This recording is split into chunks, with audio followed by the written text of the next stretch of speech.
Good morning, everyone. Welcome to Coffee with the Pastor. We're continuing our discussion.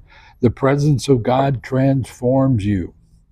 Now, in Hebrews chapter 12, it says, "Now this, yet once more, indicates the removal of those things that are being shaken, as of things that are made, that the things which cannot be shaken may remain."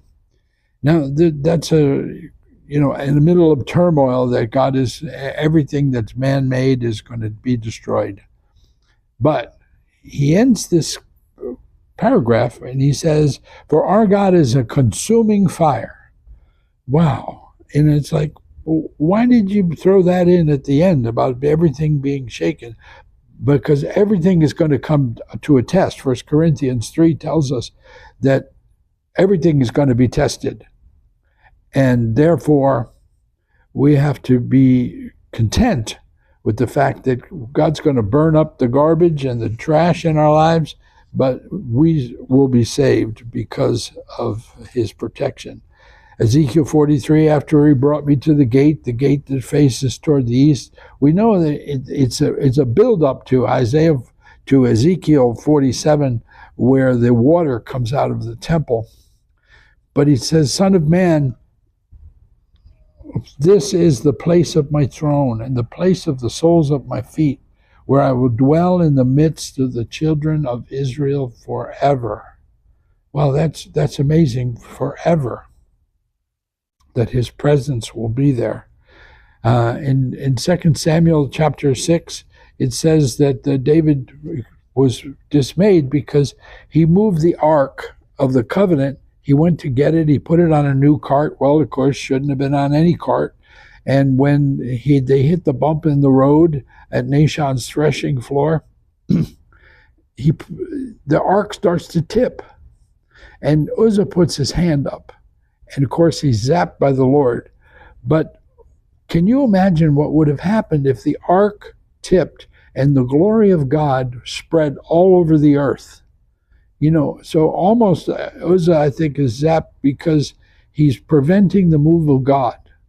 He's doing something in the natural, but that's preventing the move of God. He should have stepped back and said, "God, you do whatever it is that you got to do in this place." And of course, David, in frustration, takes the ark and puts it in the house of Obed-Edom the Gittite.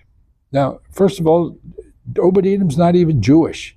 He's a Canaanite and a Philistine, if you will. And he gets the ark. Now, what do you do with something that just killed somebody and you're putting this in his living room? Hey, don't let the kids get too near that. And, but for 3 months, Obed-Edom, everything he touched was blessed. His farm was blessed. His crops were bigger than everybody else's. His 8 sons get pregnant all at the same time, and so does his own wife. Even today, in the Mishnah, in the Jewish commentaries by the rabbis, the definition of the blessing of abundance is still on Obed-Edom. Well, Obed-Edom spends 3 months in the presence of the Lord, and he can't live without it.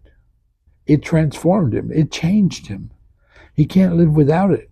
And so he becomes a doorkeeper in the house of God. You say, well, how do you know that? The Bible tells me in 1 Chronicles 15, he says that he becomes a gatekeeper in the house of the Lord. That means he sells his farm. He moves to Jerusalem because he can't be away from the present. The presence transformed Obed-Edom, was transformed by God's manifest presence in the ark, so that he could not be away from the presence. Therefore, if anyone is in Christ, he is a new creation. Old things have passed away. Obed-Edom was a new man, transformed by the presence of God. God bless you. We'll see you again next time.